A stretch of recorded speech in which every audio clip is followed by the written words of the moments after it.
Hello दोस्तों, कैसे हो आप सभी। आपके अपने यूट्यूब चैनल 12th गाइड में आप सभी का स्वागत है। और आज हम बात करने वाले हैं exercise 2.1 of elements of mathematics की। तो आइए शुरू करते हैं वीडियो शुरू करने से पहले आपको बता दें कि हमने नया चैनल क्रिएट किया है और आप सभी लोगों की सपोर्ट की बहुत ज्यादा जरूरत है। तो हमारा चैनल तुरंत सब्सक्राइब करें और नोटिफिकेशन बेल दबाना न भूलें। फर्स्ट क्वेश्चन की बात कर लेते हैं। साइन इनवर्स 1/2 की हमें प्रिंसिपल वैल्यू निकालनी है। तो साइन इनवर्स 1/2 हमने थीटा लेट कर लिया। तो sine theta is equal to 1/2। तो हमें पता है 1/2 किसके तो इक्वल होता है साइन π/6 के। कंपेयर किया और थीटा की वैल्यू आ गई π/6। सेकंड पार्ट की बात कर लेते हैं। कोस इनवर्स 1/√2 की हमें प्रिंसिपल वैल्यू निकालनी है। तो सेम मेथड, कोस इनवर्स 1/√2 को हमने थीटा लेट कर लिया। Cos theta is equal to 1/√2 और हमें पता है 1/√2 कोस π/4 मीन्स 45 डिग्री के इक्वल होता है। तो कंपेयर किया, थीटा की वैल्यू आ गई π/4। थर्ड पार्ट की बात करते हैं। इसमें tan इनवर्स 1/√3 की हमें प्रिंसिपल वैल्यू निकालनी है। तो tan इनवर्स 1/√3 को सेम थीटा लेट कर लिया। tan theta is equal to 1/√3 और 1/√3 हमें पता है tan π/6 के इक्वल होता है। कंपेयर किया और थीटा की वैल्यू आ गई π/6। तो आइए क्वेश्चन सेकंड की बात कर लेते हैं। पार्ट फर्स्ट, साइन इनवर्स -1 की हमें प्रिंसिपल वैल्यू निकालनी है। सेम मेथड है। साइन इनवर्स -1 को हमने थीटा लेट कर लिया। Sine theta is equal to -1। तो साइन थीटा इक्वल टू हो गया माइनस का साइन π/2। आपको पता है साइन इनवर्स एक्स की रेंज होती है -π/2 से π/2 क्लोज में। इसका मतलब ये दोनों इंक्लूड है।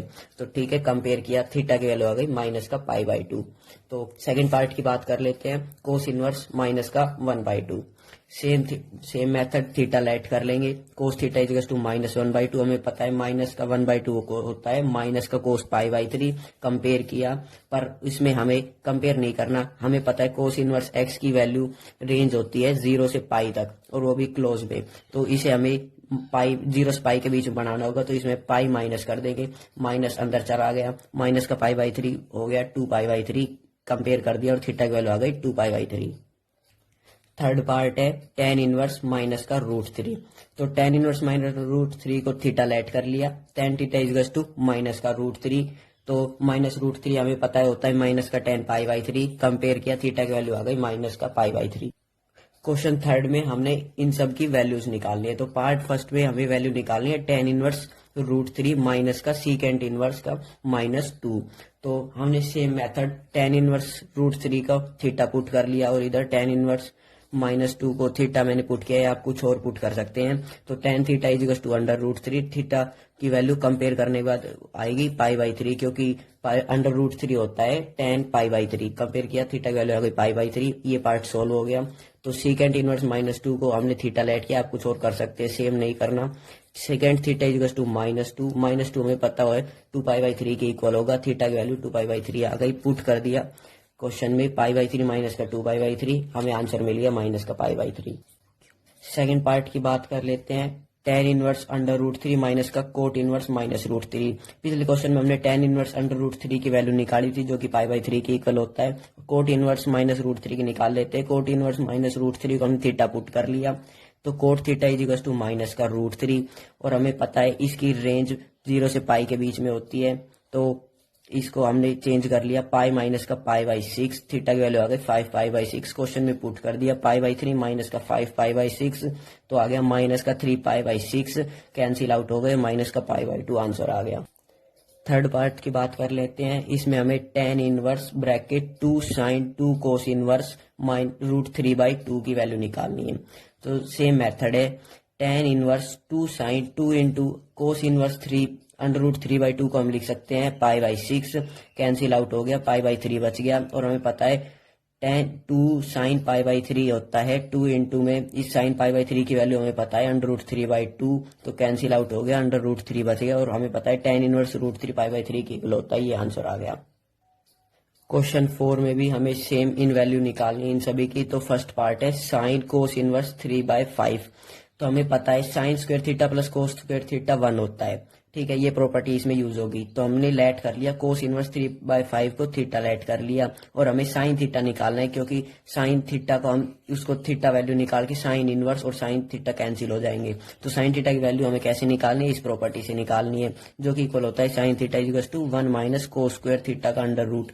तो कोस थीटा की हमने वैल्यू यहाँ से निकाल ली। कोस थीटा की वैल्यू आ गई 3/5, तो 1 माइनस का 3/5 का स्क्वायर है, तो सोल्व करने के बाद हमें 4/5 आंसर मिल गया। तो थीटा की वैल्यू यहाँ से निकाल ली, साइन इनवर्स 4/5, और ये हमने थीटा पुट किया था, तो इसकी थीटा की 4/5 हमने वैल्यू पुट कर दी।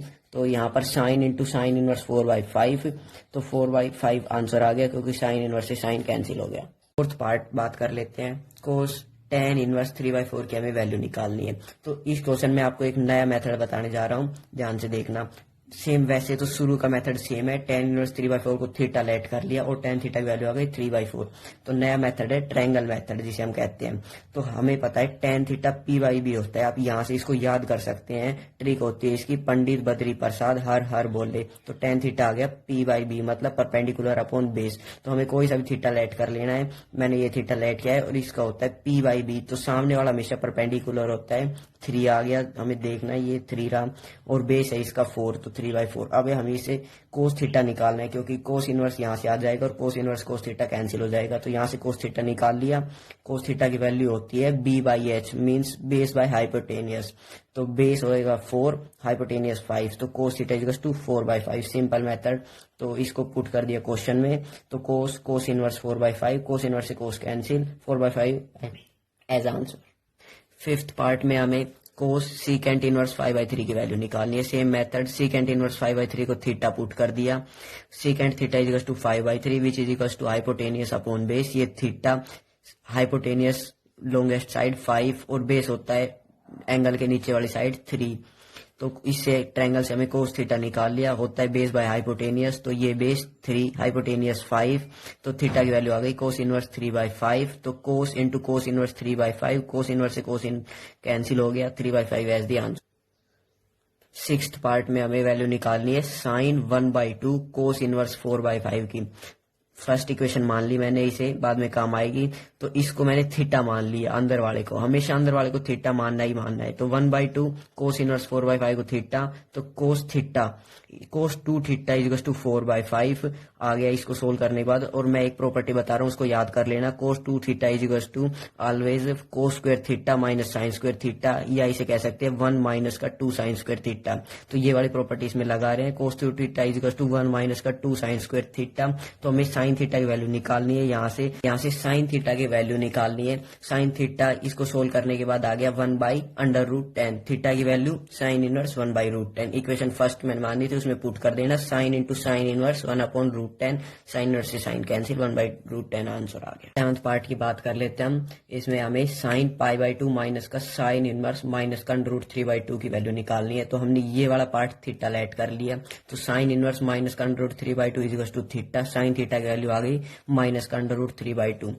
तो ये वाला पार्ट हो गया साइन माइनस का π/3 के इक्वल, कंपेयर कर लिया, थीटा की वैल्यू आ गई माइनस का π/3, ये यहाँ पर पुट कर दिया। तो साइन π/2 माइनस माइनस प्लस π/3, और ये हो गया साइन 5π/6, साइन 5/6 की वैल्यू पहले स्टॉप।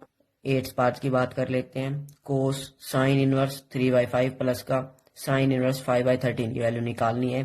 तो ये हमने पहला पार्ट मान लिया, ये दूसरा पार्ट मान लिया, ए और बी मान लिया।